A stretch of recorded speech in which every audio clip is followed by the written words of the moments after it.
നമസ്കാരം. സഹറൈസ് പ്ലസിലേക്ക് ഏവർക്കും സ്വാഗതം. PSC ഡിഗ്രി ലെവൽ എക്സാംസിന് തയ്യാറെടുക്കുന്ന ഉദ്യോഗാർത്ഥികളാണ് നിങ്ങൾ. അപ്പോൾ നിങ്ങൾക്ക് വേണ്ടിയിട്ട് ഫോർമേഷൻ ഓഫ് INC എന്ന് പറയുന്നൊരു ടോപ്പിക്കാണ് നമ്മൾ കുറഞ്ഞൊരു 2-3 ക്ലാസ്സുകളായിട്ട് കൈകാര്യം ചെയ്തുകൊണ്ടിരിക്കുന്നത്. അപ്പോൾ കഴിഞ്ഞ ക്ലാസ്സിൽ നമ്മൾ പഠിച്ചത് നിങ്ങൾക്കറിയാം, INCയിലെ പ്രധാനപ്പെട്ട ഇമ്പോർട്ടൻറ്റ് സെക്ഷനും ഈവൻസും എന്ന് പറയുന്നൊരു ഭാഗമാണ് നമ്മൾ പഠിച്ചുകൊണ്ടിരുന്നത്. നമ്മൾ 1920 വരെയുള്ള സെക്ഷൻസും അതിനിടയിൽ നടന്നിട്ടുള്ള പ്രധാന സംഭവങ്ങളും നമ്മൾ INCയുമായി ബന്ധപ്പെട്ട കാര്യങ്ങൾ നമ്മൾ പറഞ്ഞു. അപ്പോൾ അതിൻ്റെ ബാക്കിയായിട്ടാണ് ഈ ക്ലാസ് വരുന്നത്. അപ്പോൾ ക്ലാസ്സിൻ്റെ ഒരു രീതി എങ്ങനെയാണ്, അല്ലെങ്കിൽ ഈ ടോപ്പിക്കിൻ്റെ ഒരു സ്ട്രക്ചർ എങ്ങനെയാണ് എന്ന് ഞാൻ കഴിഞ്ഞ ക്ലാസ്സിലേ പറഞ്ഞതാണ്. നന്നായിട്ട് ശ്രദ്ധിച്ചിരുന്നില്ല എന്നുണ്ടെങ്കിൽ കുറച്ച് സെക്ഷൻസ് കഴിയുമ്പോൾ ഇത് അങ്ങോട്ടും നിങ്ങൾക്ക് മാറിപ്പോവും. സോ അങ്ങനെ ഉണ്ടാകാതിരിക്കണമെങ്കിൽ നല്ല കെയർഫുള്ളായിട്ട് ക്ലാസ്സിലിരിക്കുക. അപ്പോൾ നമ്മൾ നേരെ ആ ക്ലാസ്സിലേക്ക് പോവുകയാണ്. നോക്കിക്കൊള്ളുക. അടുത്തത് 1921 INC സെക്ഷനെ കുറിച്ചിട്ടാണ് നമ്മൾ പഠിക്കാൻ പോകുന്നത്. 1921 INC സെക്ഷൻ നടക്കുന്നത് അഹമ്മദാബാദിലാണ്. ഈ സെക്ഷൻ്റെ പ്രസിഡന്റ് ആയിരുന്ന വ്യക്തിയാണ് CR ദാസ്. CR ദാസ് ആണ് 1821 അഹമ്മദാബാദ് സെക്ഷനിലെ INC പ്രസിഡന്റ് എന്ന് പറയുന്നത്. ഇതിൻ്റെ പ്രധാനപ്പെട്ട പ്രത്യേകതകൾ: CR Das was elected president, but since he was in jail, Hakim Ajmal Khan became the acting president. CR ദാസിനെ എല്ലാവരും കൂടി ചേർന്നിട്ട് പ്രസിഡന്റായിട്ട് തിരഞ്ഞെടുക്കപ്പെടുന്നു. പക്ഷേ ആ സമയത്ത് അദ്ദേഹം എന്താക്കപ്പെടുന്നു? അദ്ദേഹം ജയിലിലാക്കപ്പെടുന്നു. അങ്ങനെ CR ദാസ് ജയിലിലാക്കപ്പെട്ടതിനെ തുടർന്ന് Hakim Ajmal Khan become the acting president. ഇത് നമ്മൾ പഠിച്ചിട്ടുണ്ട്. INCയുടെ ആദ്യ ആക്ടിംഗ് പ്രസിഡന്റ് ഹക്കിം അജ്മൽ ഖാൻ ആണെന്ന്. അപ്പോൾ എങ്ങനെയാണ് INCക്ക് ഒരു ആക്ടിംഗ് പ്രസിഡന്റ് ഉണ്ടായത്, അല്ലെങ്കിൽ എങ്ങനെയാണ് ഹക്കിം അജ്മൽ ഖാൻ ആദ്യത്തെ ആക്ടിംഗ് പ്രസിഡന്റ് ആയത് എന്നാണ് നമ്മൾ പറഞ്ഞിരിക്കുന്നത്. 1921 അഹമ്മദാബാദ് സെക്ഷനിലെ CR ദാസ് INC പ്രസിഡന്റ് ആകുന്നു. അദ്ദേഹം പ്രസിഡന്റായി തിരഞ്ഞെടുക്കപ്പെട്ട ശേഷം അദ്ദേഹത്തെ ജയിലിൽ അടയ്ക്കപ്പെടുന്നു.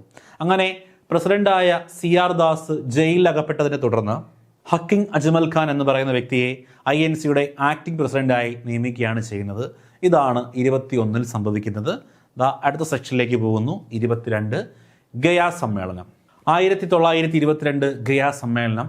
അതിൻ്റെ പ്രസിഡന്റുമാർ തന്നെയാണ് CR ദാസ് തന്നെയാണ് 1922 ഗയാ സമ്മേളനത്തിൻ്റെയും പ്രസിഡന്റായിട്ട് വരുന്നത്.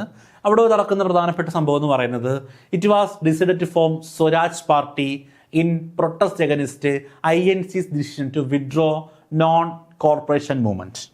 കഴിഞ്ഞ ക്ലാസ് നിങ്ങളുടെ മനസ്സിലേക്ക് ഓർമ്മ ഉണ്ടാകും എന്ന് ഞാൻ വിശ്വസിക്കുന്നു. കഴിഞ്ഞ ക്ലാസ്സിൽ നമ്മൾ പഠിച്ചു INCയുടെ ഏത് സെക്ഷനാണ് നോൺ കോർപ്പറേഷൻ മൂവ്മെൻറ്റ് വേണമെന്ന ആശയത്തെ പിന്തുണച്ചത്, അതിന് വേണ്ടിയിട്ട് റെസൊല്യൂഷൻ പാസ്സാക്കിയത് എന്നൊക്കെ നമ്മൾ പഠിച്ചു. അങ്ങനെ നോൺ കോർപ്പറേഷൻ മൂവ്മെൻറ്റ്, നിസ്സഹകരണ പ്രസ്ഥാനം ഇവിടെ നടത്തപ്പെടുന്നു. ഈ നിസ്സഹകരണ പ്രസ്ഥാനത്തെ INC എന്ത് ചെയ്യാൻ തീരുമാനിക്കുന്നു? വിഡ്രോ ചെയ്യാൻ തീരുമാനിക്കുന്നു. നിസ്സഹകരണ പ്രസ്ഥാനം പിൻവലിക്കാൻ വേണ്ടി INC തീരുമാനിക്കുന്നു. ശ്രദ്ധിച്ചോണേ. അങ്ങനെ INC നിസ്സഹകരണ പ്രസ്ഥാനം പിൻവലിക്കാൻ തീരുമാനിച്ചതിനെ തുടർന്ന് അതിനൊരു പ്രൊട്ടസ്റ്റ് എന്ന രീതിയിൽ സ്വരാജ് പാർട്ടി രൂപീകരിക്കാൻ വേണ്ടി തീരുമാനിക്കപ്പെടുന്ന സമ്മേളനമാണ് 22 ഗയാ സമ്മേളനം. അതിൻ്റെ പ്രസിഡന്റായിരുന്നു CR Das. It was decided to form Swaraj party in protest against INC's decision to withdraw non-corporation movement. INC non-corporation movement withdraw ചെയ്യാൻ തീരുമാനിക്കുന്നതിനെതിരെയുള്ളൊരു പ്രൊട്ടസ്റ്റായിട്ട് സ്വരാജ് പാർട്ടി രൂപീകരിക്കണം എന്ന ആശയം ഉയർന്നു വന്നത് ഗയാ സമ്മേളനത്തിലാണ്. ഓക്കെ, INC എന്ത് ചെയ്യുന്നു?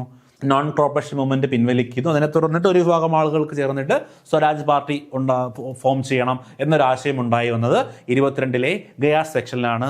Those who advised to for the implementation of Congress policies programme decided to form Swaraj party. Those who advocated for the implementation of Congress policies, കോൺഗ്രസിന്റെ നയങ്ങൾ തൃപ്തമല്ല എന്ന് വാദിച്ചിരുന്ന ഒരു കൂട്ടം ആളുകൾ ചേർന്നിട്ട് എന്ത് ചെയ്തു? സ്വരാജ് പാർട്ടി ഫോം ചെയ്തു. അത് നടക്കുന്നത് ഈ 1922 those who advocated for the implementation of Congress policies, കോൺഗ്രസിൻ്റെ പോളിസികളിൽ ഒരു ഇംപ്ലിമെൻറ്റേഷൻ ഉണ്ടാവണം, ഒരു പരിഷ്കരണം ഉണ്ടാവണം. ഇങ്ങനെ പോയാൽ പോരാ, കോൺഗ്രസ് ചെയ്യുന്ന പല നയപരിപാടികളും ശരിയല്ല, ഇത് മാറ്റം വരുത്തേണ്ടതുണ്ട് എന്ന് വാദിച്ചിരുന്ന ഒരു കൂട്ടം ആളുകൾ ചേർന്ന് സ്വരാജ് പാർട്ടി രൂപീകരിച്ചത് 22 ഗയാ സമ്മേളനത്തിലാണ്. അതിൻ്റെ പ്രസിഡന്റായിരുന്നു CR ദാസ് എന്ന് പറയുന്നത്. അപ്പോൾ ഇങ്ങനെ കുറേ ആളുകൾ കോൺഗ്രസിൻ്റെ പോളിസീസ് ശരിയല്ല എന്ന് പറഞ്ഞതിൻ്റെ കാരണം എന്താണ്? അവരെന്തിന് തയ്യാറായി? INC decision to withdraw non corporation movement withdraw ചെയ്യാൻ INC തയ്യാറായതാണ് ഇങ്ങനെ ഒരു ഡിസിഷൻ ഉണ്ടാവാനായിട്ട് കാരണമായത്. ഓക്കെ, ക്ലിയർ ആയോ? സംഭവങ്ങൾ ക്ലിയർ ആയോ? അടുത്ത് നമ്മൾ പോകുന്നു 1923 കാക്കിനഡ സെക്ഷൻ ആന്ധ്രാപ്രദേശ്. 1923 കാക്കിനഡ സെക്ഷന്റെ പ്രസിഡന്റ് മൗലാന മുഹമ്മദ് അലിയാണ്. 1923 കാക്കിനഡ സെക്ഷന്റെ പ്രസിഡന്റ് എന്ന് പറയുന്നത് മൗലാന മുഹമ്മദ് അലിയാണ്. ഇതിൻ്റെ ഒരു പ്രധാനപ്പെട്ട പോയിന്റ് എന്ന് പറയുന്നത് a resolution was presented at the instigation of TK Madhavan for untouchability. A resolution was passed, ഒരു പ്രമേയം പാസ്സാക്കപ്പെട്ടു at the instigation of TK മാധവന്റെ പ്രേരണയാൽ ഒരു പ്രമേയം പാസ്സാക്കപ്പെട്ടു ഫോർ അൺടച്ചബിലിറ്റിക്കെതിരായി, അയിത്തത്തിനെതിരായിട്ട് ഒരു പ്രമേയം പാസ്സാക്കപ്പെട്ട കോൺഗ്രസ് സമ്മേളനമാണ് 23 കാക്കിനഡ സമ്മേളനം. ഇതും പ്രീവിയസ് ക്വസ്റ്റ്യൻ ചോദിച്ചിട്ടുള്ളതാണ്, ഇമ്പോർട്ടൻ്റ് ആണ്. 1923 കാക്കിനഡ സെക്ഷന്റെ പ്രത്യേകത എന്തൊക്കെയാണ്? A resolution was presented at the instigation of TK Madhavan for untouchabilities. അയിത്തത്തിനെതിരായിട്ട് TK മാധവന്റെ പ്രേരണയാൽ ഒരു പ്രമേയം പാസ്സാക്കപ്പെട്ടത് 23 കാക്കിനഡ സെക്ഷനിലാണ്. 23 വീണ്ടും ഒരു സെക്ഷൻ നടക്കുന്നു, ഡൽഹി സ്പെഷ്യൽ സെക്ഷൻ. ഈ സെക്ഷന്റെ അധ്യക്ഷനായിരുന്ന വ്യക്തിയാണ് മൗലാന അബുൽ കലാം ആസാദ്. ഇദ്ദേഹത്തിന്റെ പ്രത്യേകത നമ്മൾ പഠിച്ചു. എന്താണ്? Youngest person to become INC president.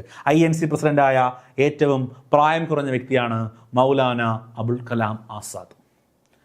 Okay, ഇദ്ദേഹമാണ് ഏറ്റവും കൂടുതൽ കാലം INC പ്രസിഡന്റ് ആയിരുന്നത് സ്വാതന്ത്ര്യത്തിന് മുമ്പ്. അത് ഇപ്പോഴല്ല, ഇതിന് ശേഷമാണ് അദ്ദേഹം കുറേ നാൾ പ്രസിഡന്റ് ആയിട്ടിരിക്കുന്നത്. അത് നമ്മൾ പഠിക്കും. ഇപ്പോൾ 23 Delhi special session president Maulana Abul Kalam Azad, youngest person to become the INC president. ഒക്കെയാണ്. 1924 ബെൽഗാം കർണാടക വളരെ പ്രധാനപ്പെട്ട ഒരു സെക്ഷനാണ്. കാരണം ഈ സെക്ഷന്റെ പ്രസിഡന്റ് ആയിരുന്നു മഹാത്മാ ഗാന്ധി.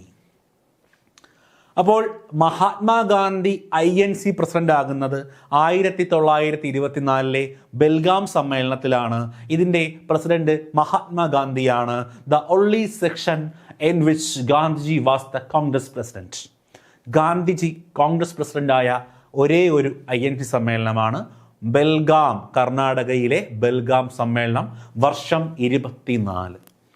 അപ്പോൾ 1885 തുടങ്ങിയ നമ്മുടെ INCയുമായി ബന്ധപ്പെട്ട യാത്ര 1924 ഗാന്ധിജി അധ്യക്ഷനായ ബെൽഗാം സമ്മേളനം വരെ നിൽക്കുകയാണ്. ഓക്കെ, അടുത്തത് 25 കാൺപൂർ സെക്ഷൻ. പ്രത്യേകതകളൊക്കെ നിങ്ങൾ പറയും. 25 കാൺപൂർ സെക്ഷൻ പ്രസിഡന്റിന്റെ പേരൊന്ന് പറഞ്ഞേ. പഠിപ്പിച്ചതൊക്കെ ഓർമ്മയുണ്ടോ എന്ന് നോക്കട്ടെ, ഒന്ന് പറഞ്ഞേ. ശരി ഉത്തരം പറഞ്ഞവർക്ക് അഭിനന്ദനങ്ങൾ. ആരാണ് പ്രസിഡന്റ്? സരോജിനി നായിഡു. നമ്മൾ പഠിച്ചതാണ്. Sarojini Naidu the second woman and first Indian woman, രണ്ടാമത്തെ വനിത, ആദ്യത്തെ ഇന്ത്യൻ വനിത to become the Congress president. നമ്മൾ പഠിച്ചതാണ് ഈ ഫീച്ചർ. മറ്റൊരു ഫീച്ചർ പ്രധാനപ്പെട്ടതാണ്. Hindi made of official language Congress. കോൺഗ്രസിന്റെ ഔദ്യോഗിക ഭാഷയായി ഹിന്ദി തിരഞ്ഞെടുക്കപ്പെട്ടത് 1925 INC സമ്മേളനത്തിലാണ്. അതിൻ്റെ അധ്യക്ഷ ആരായിരുന്നു? സരോജിനി നായിഡു ആയിരുന്നു. ഓക്കെ അല്ലേ? മനസ്സിലായോ? ഇതിനകത്ത് 24, 25 അതൊക്കെ കുറച്ച് പോയിന്റുകളേ ഉള്ളൂ. ശരിക്കും ഇതിനകത്തൊക്കെ ഒരുപാട് ഡിസിഷൻസ് എടുക്കുന്നുണ്ട്. നമുക്ക് ഇതെല്ലാം വേണമെങ്കിൽ എത്രത്തോളം ഡീപ്പായിട്ട് വലിച്ചു നീട്ടി കൊണ്ടുപോകാം. നമ്മുടെ PSC എക്സാമിൻ്റെ ആസ്പെക്ട് മാത്രമുള്ള പോയിന്റുകളാണ് പഠിച്ചു വരുന്നത്. ഓക്കെ, നോക്കുക. 1926 ഗുവാഹത്തി. ആദ്യം ഗുവാഹത്തി എവിടെയാണെന്ന് പഠിക്കണം. ഗുവാഹത്തി ആസാമിലാണ്. ഏറ്റവും കൂടുതൽ സംസ്ഥാനങ്ങളുടെ ഹൈക്കോടതിയായിട്ട് വരുന്ന ഹൈക്കോടതി ഗുവാഹത്തിയാണ്. അത് ഇതുമായിട്ട് ബന്ധപ്പെട്ടതല്ല, ജസ്റ്റ് പറഞ്ഞതേ ഉള്ളൂ. നോക്കുക. പ്രസിഡന്റ് ശ്രീനിവാസ അയ്യങ്കാർ ആയിരുന്നു. 1926 ഗുവാഹത്തി സമ്മേളനത്തിന്റെ അധ്യക്ഷൻ എന്ന് പറയുന്നത് ശ്രീനിവാസ അയ്യങ്കാർ ആയിരുന്നു. ഇതിൻ്റെ പ്രധാനപ്പെട്ട പ്രത്യേകത, khadi made mandatory four Congress workers. Congress പ്രവർത്തകർക്ക് ഖാദി നിർബന്ധമാക്കി. Okay, khadi made mandatory four Congress workers. Congress പ്രവർത്തകർക്ക് ഖാദി വസ്ത്രങ്ങൾ നിർബന്ധമാക്കിയത് 26 ഗുവാഹത്തി സമ്മേളനത്തിലാണ്. ഈ സമ്മേളനത്തിൻ്റെ അധ്യക്ഷനായിരുന്നു ശ്രീനിവാസ അയ്യങ്കാർ. ഓക്കെയാണ്. 27 Madras section president MA Ansari, ഇദ്ദേഹത്തിൻ്റെ പ്രത്യേകതയും നമ്മൾ പഠിച്ചതാണ്. മുസ്ലിം ലീഗിൻ്റെയും INCയുടെയും പ്രസിഡന്റായ ഒരേ ഒരു വ്യക്തിയാണ്. ഈ സമയത്ത് നടക്കുന്ന ഒരു പ്രധാനപ്പെട്ട സംഭവം, a resolution was passed to boycott Simon commission. Boycott Simon commission.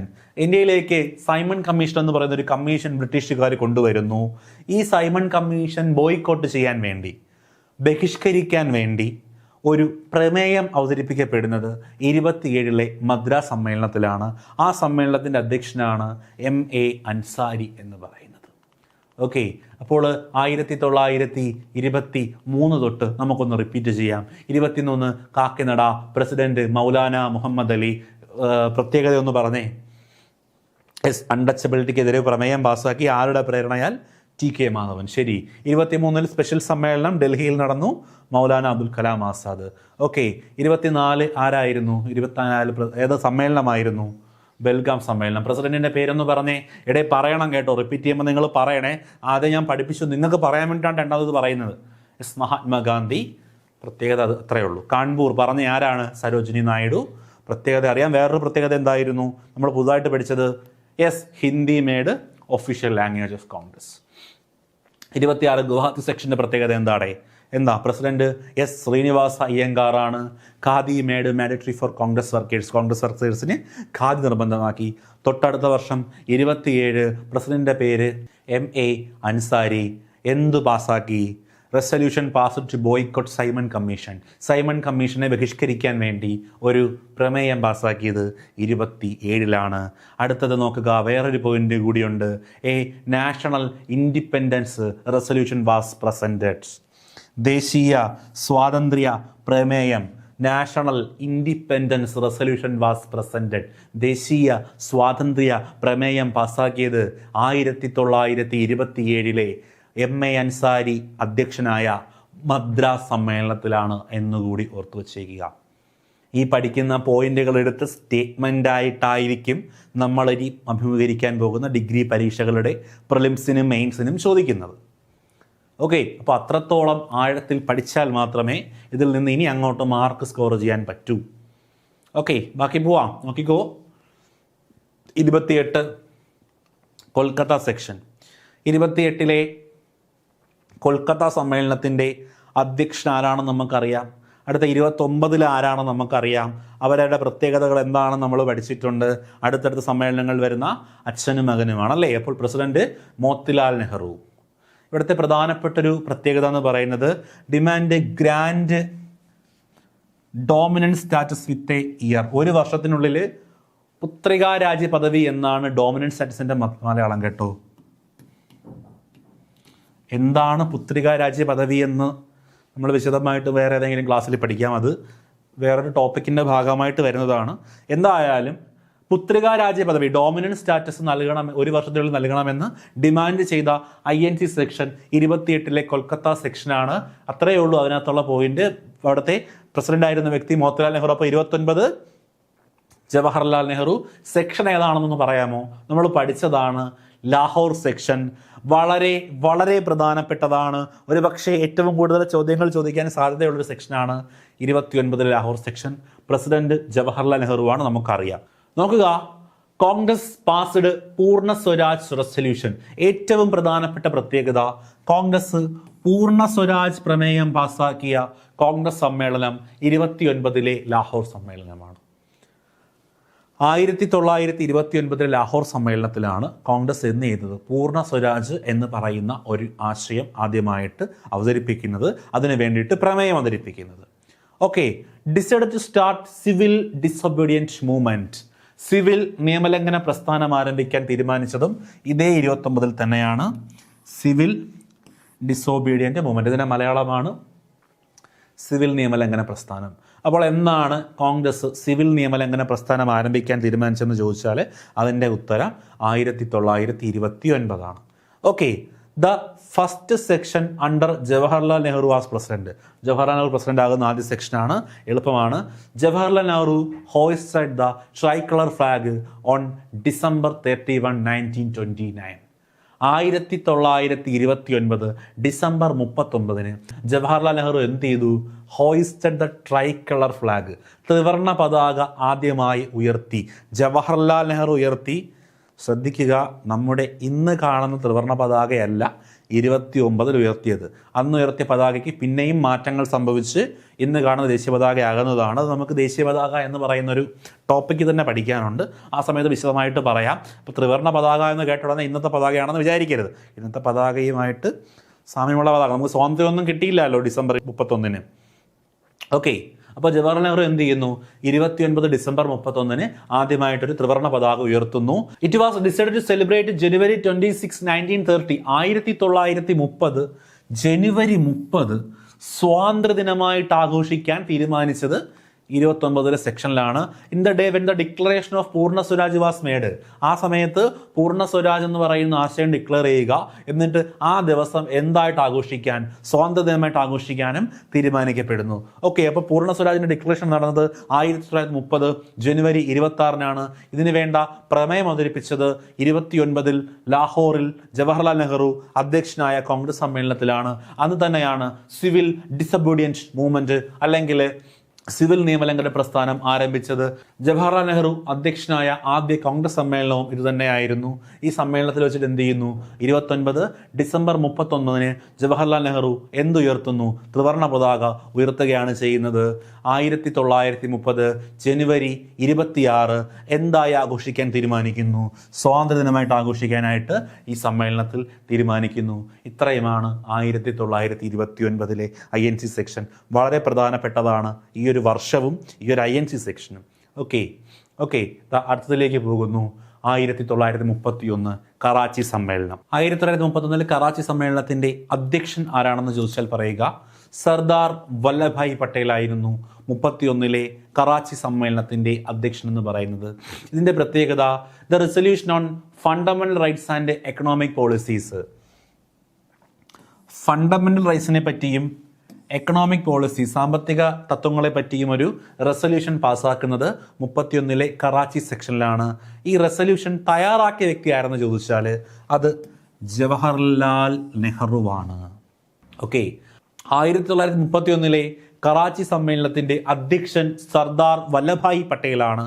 അദ്ദേഹമാണ് ആ സമ്മേളനത്തിലാണ് ഫണ്ടമെന്റൽ റൈറ്റ്സിനെ കുറിച്ചും എക്കണോമിക്സ് പോളിസിയെക്കുറിച്ചും ആദ്യമായി റെസൊല്യൂഷൻ പാസ്സാക്കുന്നത്. ഇതാണ് ആ സമ്മേളനത്തിന്റെ ഒരു പ്രധാനപ്പെട്ട പ്രത്യേകത എന്ന് പറയുന്നത്. ഈ റെസൊല്യൂഷൻ തയ്യാറാക്കിയ വ്യക്തിയാണ് ജവഹർലാൽ നെഹ്റു. കുറച്ച് പോയിന്റുകൾ മാത്രമേ ഉള്ളൂ. 33 നമ്മൾ പോകുന്നു. 1933 പ്രത്യേകത കൊൽക്കത്ത സെക്ഷനാണ്. 33 എന്ന വർഷം കേൾക്കുമ്പോൾ പ്രസിഡന്റിന്റെ പേര് നിങ്ങൾക്ക് ഓർമ്മ വരണം. ആരാണെന്ന് പറയൂ, ജസ്റ്റ് പറയൂ. നെല്ലിസൺ ഗുപ്തയാണ്. കഴിഞ്ഞ ക്ലാസ്സുകൾ നന്നായി കണ്ട ആളുകൾ നന്നായി മനസ്സിലാക്കിയവർ ഉത്തരം പറയും. നെല്ലിസൺ ഗുപ്ത. ഇവരുടെ യഥാർത്ഥ പേരൊക്കെ ഓർമ്മയുണ്ടെന്ന് വിശ്വസിക്കുന്നു. അപ്പോൾ നെല്ലിസൺ ഗുപ്തയായിരുന്നു 33 കൊൽക്കത്ത സെക്ഷന്റെ അധ്യക്ഷ. ഇവരുടെ പ്രത്യേകത നമ്മൾ പഠിച്ചു. Second foreign woman and third woman. രണ്ടാമത്തെ ഫോറിൻ വനിത, മൂന്നാമത്തെ വനിത കോൺഗ്രസ് പ്രസിഡന്റ് ആകുന്നത്. ഈ സെക്ഷന്റെ പ്രത്യേകത എന്ന് പറയുന്നത്, the second Congress section was banded by British. ബ്രിട്ടീഷുകാരെ നിരോധിച്ച രണ്ടാമത്തെ Congress section. Second Congress section banded by British. ബ്രിട്ടീഷുകാർ ഈ കോൺഗ്രസ് സെക്ഷൻ നിരോധിക്കുന്നു. അങ്ങനെ ബ്രിട്ടീഷുകാർ നിരോധിച്ച രണ്ടാമത്തെ കോൺഗ്രസ് സെക്ഷനാണ് 33 കൊൽക്കത്ത സെക്ഷൻ. എങ്കിൽ ആദ്യത്തെ സെക്ഷൻ നമ്മൾ പഠിക്കാൻ വിട്ടുപോയ അല്ലെങ്കിൽ നമ്മൾ പഠിക്കാത്ത 32 ഡൽഹി സെക്ഷൻ. ഈ 32 ഡൽഹി സെക്ഷനും എന്ത് ചെയ്യും? കോൺഗ്രസ് നിരോധിക്കും. ബ്രിട്ടീഷുകാർ നിരോധിക്കുന്ന കോൺഗ്രസ് സെക്ഷനുകൾ രണ്ടെണ്ണമാണ്. ഒന്ന് 1932 ഡൽഹി സെക്ഷൻ, അതാണ് ആദ്യത്തെ സെക്ഷൻ. പിന്നെ 33 കൊൽക്കത്ത സെക്ഷൻ. ഈ രണ്ട് സെക്ഷനുകളും എന്ത് ചെയ്യപ്പെടുന്നുണ്ട്? കോൺഗ്രസ്സുകാർ നിരോധിക്കുന്നുണ്ട്. ഓക്കെ അങ്ങനെയാണെങ്കിൽ സ്വാതന്ത്ര്യത്തിന് മുമ്പ് ഏറ്റവും കൂടുതൽ INC സമ്മേളനങ്ങൾ നടന്ന സ്ഥലം ഒന്ന് പറഞ്ഞേ. The city that hosted the large number of INC conference before independence. The city large number of before independence. പറഞ്ഞേടാ, നമ്മളിപ്പോൾ ഇത്രയും പഠിച്ചില്ലേ? നമ്മൾ സ്വാതന്ത്ര്യത്തിൻ്റെ 33 കുറച്ചുകൂടെ കഴിഞ്ഞാൽ നമുക്ക് സ്വാതന്ത്ര്യം കിട്ടും. ഈ പഠിച്ചതിൽ ഏത് സ്ഥലമാണ് ഏറ്റവും കൂടുതൽ നമ്മൾ പറഞ്ഞത്? യെസ്, കൊൽക്കത്തയാണ്, കൊൽക്കത്ത. അപ്പോൾ city that has costed large number of INC conference before independence. ഇൻഡിപെൻഡൻസിന് മുമ്പ് ഏറ്റവും കൂടുതൽ ലാർജ് നമ്പർ ഓഫ് കോൺഫറൻസ് നടന്ന സ്ഥലം കൊൽക്കത്തയാണ്. അങ്ങനെയാണെങ്കിൽ സ്വാതന്ത്ര്യത്തിന് ശേഷം നടന്ന സ്ഥലം ഏതാണെന്ന് ചോദിച്ചാൽ അത് ഡൽഹിയാണ്. Okay, the city that hosts large number of INC conference after independence. സ്വാതന്ത്ര്യം കിട്ടിയ ശേഷം ഏറ്റവും കൂടുതൽ INC സമ്മേളനങ്ങൾ നടന്നത് ഡൽഹിയിലാണ്. സ്വാതന്ത്ര്യത്തിന് മുമ്പാണെങ്കിൽ അത് കൊൽക്കത്തയാണ്. ക്ലിയർ അല്ലേ? 32 സെക്ഷൻ, ഡൽഹി സെക്ഷൻ എന്ത് ചെയ്യുന്നു? ബ്രിട്ടീഷുകാർ ബാൻ ചെയ്യുന്നു. 33 സെക്ഷനും എന്ത് ചെയ്യുന്നുണ്ട്? ബ്രിട്ടീഷുകാർ ബാൻ ചെയ്യപ്പെടുന്നുണ്ട്. അങ്ങനെ ബ്രിട്ടീഷുകാർ ബാൻ ചെയ്യുന്ന രണ്ടാമത്തെ സെക്ഷനാണ് 33 സെക്ഷൻ. അതിൻ്റെ അധ്യക്ഷൻ നെൽസൺ ഗുപ്തയാണ്. ക്ലിയർ. അടുത്ത സെക്ഷനിലേക്ക് പോവാം. 34 ബോംബെ സമ്മേളനം. 1934 ബോംബെ സമ്മേളനം. President doctor Rajendra Prasad. ശ്രദ്ധിക്കണേ, കുറച്ച് നല്ല പോയിന്റുകൾ ഈ 34, 35 സെക്ഷനുകളിലുണ്ട്. 34 doctor Rajendra Prasad. Socialist party form ചെയ്യാൻ കാരണമായ സമ്മേളനമാണ് 34 എന്ത് സമ്മേളനം? ബോംബെ സമ്മേളനം. 1934 ബോംബെ സമ്മേളനത്തിന്റെ അധ്യക്ഷൻ ഡോക്ടർ രാജേന്ദ്ര പ്രസാദ് ആണ്. The conference formed socialist party form ചെയ്യാൻ കാരണമായ സമ്മേളനമാണ് 34 ബോംബെ സമ്മേളനം. ഇതിൻ്റെ മറ്റൊരു പ്രത്യേകത, the first person to become the president of India after being the president of INC പ്രസിഡന്റായ ശേഷം ഇന്ത്യൻ പ്രസിഡന്റ് ആകുന്ന ആദ്യ വ്യക്തിയാണ് ആരെന്ന് പറയുന്നത്? ഡോക്ടർ രാജേന്ദ്ര പ്രസാദ് എന്ന് പറയുന്നത് വളരെ സിമ്പിൾ ആയിട്ടുള്ള പോയിന്റ് ആണ് അല്ലേ? ശരി, അടുത്ത നോക്കുക. The conference demand A constituent assembly for India. അങ്ങോട്ട് പറയാൻ പോകുന്ന കുറച്ച് കാര്യങ്ങൾ തിരിഞ്ഞു പോകാതെ പഠിക്കുക. ഇന്ത്യക്ക്, നമ്മളിതിന് മുമ്പ് കോൺസ്റ്റിറ്റ്യൂഷനെ പറ്റി പറഞ്ഞത് ഇന്ത്യക്കല്ല, അത് INCക്കാണ്. 20ലും 1908 നമ്മൾ പറഞ്ഞു. ആനന്ദമോഹൻ ബോസ് സജസ്റ്റ് ചെയ്തതൊക്കെ INCക്ക് ഒരു കോൺസ്റ്റിറ്റ്യൂഷൻ വേണം എന്നാണ്. ഇവിടെ നമ്മൾ പറയുന്നത് ദ കോൺഫറൻസ് ഡിമാൻഡ് കോൺസ്റ്റിറ്റ്യൂഷൻ അല്ല, കോൺസ്റ്റിറ്റ്യൂവന്റ് അസംബ്ലി ഫോർ ഇന്ത്യ. ഇന്ത്യക്ക് വേണ്ടി ഒരു കോൺസ്റ്റിറ്റ്യൂവന്റ് അസംബ്ലി വേണം എന്ന് അഭിപ്രായപ്പെട്ട അല്ലെങ്കിൽ എന്ന് നിർദ്ദേശിച്ച അങ്ങനെ ഒരു ഡിമാൻഡ് വന്ന കോൺഗ്രസ് സമ്മേളനമാണ് 34 ബോംബെ സമ്മേളനം. അതിൻ്റെ പ്രസിഡന്റ് ഡോക്ടർ രാജേന്ദ്ര പ്രസാദ് ആണ്. ആരാണ് ഈ ഡിമാൻഡ് മുന്നോട്ട് വെച്ചതെന്ന് ചോദിച്ചാൽ അത് MN റോയി ആണ്. ഓക്കെ, അപ്പോൾ 1934 ഇന്ത്യക്ക് ഒരു കോൺസ്റ്റിറ്റ്യൂവന്റ് അസംബ്ലി വേണം എന്ന് ഡിമാൻഡ് ചെയ്ത വ്യക്തിയാണ് MN റോയി. ഏത് സമ്മേളനം എന്ന് ചോദിച്ചാൽ 34 ബോംബെ സമ്മേളനം. അതിൻ്റെ അധ്യക്ഷനാണ് ആര്? ഡോക്ടർ രാജേന്ദ്ര പ്രസാദ്.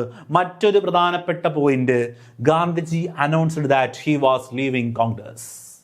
ഞാൻ കോൺഗ്രസ് വിടാൻ പോകുന്നു എന്ന് ഗാന്ധിജി പറഞ്ഞ INC സെക്ഷനാണ് ഈ പറയുന്ന 34 ബോംബെ സെക്ഷൻ. ഓക്കെ, മനസ്സിലായോ? അപ്പം 34 ബോംബെ സെക്ഷൻ നല്ല കുറച്ച് പ്രത്യേകതകളുള്ളതാണ്. ചോദിക്കാൻ കൊള്ളാവുന്ന ക്വസ്റ്റ്യൻസ് ആണ് ഇതിനകത്തുള്ളത്. രാജേന്ദ്ര പ്രസാദ് ആയിരുന്നു ഇതിൻ്റെ പ്രസിഡന്റ്. ഈ കോൺഫറൻസിലൂടെയാണ് സോഷ്യലിസ്റ്റ് പാർട്ടി ഫോം ചെയ്യുന്നത്. സോഷ്യലിസ്റ്റ് പാർട്ടി ഫോം ചെയ്യാൻ കാരണമായ INC സമ്മേളനം. ഓക്കെ, ഇതിൻ്റെ പ്രസിഡന്റിൻ്റെ പ്രത്യേകത ഇദ്ദേഹമാണ് എന്ത് ചെയ്യുന്നത്? പിൻകാലത്ത് ഇന്ത്യൻ പ്രസിഡന്റായി മാറുന്ന INC പ്രസിഡന്റാണ്. കൂടാതെ കോൺസ്റ്റിറ്റ്യൂവന്റ് അസംബ്ലി വേണമെന്ന് ഡിമാൻഡ് ചെയ്യുന്ന INC സെക്ഷൻ 34 ബോംബെ സെക്ഷനാണ്. ഇത് ഡിമാൻഡ് ചെയ്ത വ്യക്തിയുടെ പേര് പറഞ്ഞേ എല്ലാവരും പറഞ്ഞേ. Yes, MN Roy. പറഞ്ഞോ എല്ലാവരും? ശരി. ഈ ഗാന്ധിജി എന്തെന്ന് പറഞ്ഞു? ഞാൻ INC വിടാൻ പോവുകയാണെന്ന് പറഞ്ഞത് ഈ സമ്മേളനത്തിലാണ്. അടുത്ത മറ്റൊരു പ്രത്യേകത, the Congress Parliamentary Board with 25 members was formed in 1934 to oversee election related matters. ഇത് ഈ INCയുമായിട്ട് ഈ സെക്ഷനുമായിട്ട് ബന്ധപ്പെട്ടതല്ല, അല്ലാണ്ട് ഈ വർഷം നടന്ന മറ്റൊരു കാര്യമാണ്. 1934 ഇവിടെ എന്തുണ്ടാകുന്നു? കോൺഗ്രസ് പാർലമെന്ററി ബോർഡ് ഉണ്ടാകുന്നുണ്ട്. 1934 കോൺഗ്രസ് പാർലമെന്ററി ബോർഡ് ഫോം ചെയ്യുന്നത്. എന്തിനു വേണ്ടിയിട്ടാണെന്നുണ്ടെങ്കിൽ ഇലക്ഷൻ റിലേറ്റഡ് മാറ്റേഴ്സ്, തിരഞ്ഞെടുപ്പുമായി ബന്ധപ്പെട്ട കാര്യങ്ങൾ കൈകാര്യം ചെയ്യാൻ വേണ്ടിയിട്ടാണ്. ഇതിൽ ഉണ്ടായിരുന്ന അംഗങ്ങളുടെ എണ്ണം 25 ഇത് INCയുമായിട്ട് റിലേറ്റ് ചെയ്തല്ല, നമ്മൾ ഈ പഠിച്ച സെക്ഷനുമായിട്ട് റിലേറ്റ് ചെയ്ത് INCയുമായിട്ട് റിലേഷൻ ഉണ്ട്. നമ്മൾ ഈ പഠിച്ച 34 സെക്ഷനുമായിട്ട് ബന്ധപ്പെട്ടതല്ല. ഈ INC-യുടെ ചരിത്രം നമ്മൾ പഠിക്കുമ്പോൾ അതിനകത്ത് നടക്കുന്നൊരു സുപ്രധാന സംഭവമാണ് കോൺഗ്രസ് പാർലമെന്ററി ബോർഡ് എന്ന് പറയുന്ന ഒരു ബോർഡ് രൂപീകരിക്കപ്പെടുന്നു 34 എന്തിനു വേണ്ടിയിട്ട്? ഓവർസീസ് ഇലക്ഷൻ റിലേറ്റഡ് മാറ്റേഴ്സ്, ഇലക്ഷനുമായി ബന്ധപ്പെട്ട കാര്യങ്ങൾ പഠിക്കാൻ വേണ്ടിയിട്ട്. കോൺഗ്രസ് പാർലമെന്ററി ബോർഡിലെ അംഗങ്ങളുടെ എണ്ണം എത്രയെന്ന് ചോദിച്ചാൽ അത് 25 ആണ്. ക്ലിയർ അല്ലേ?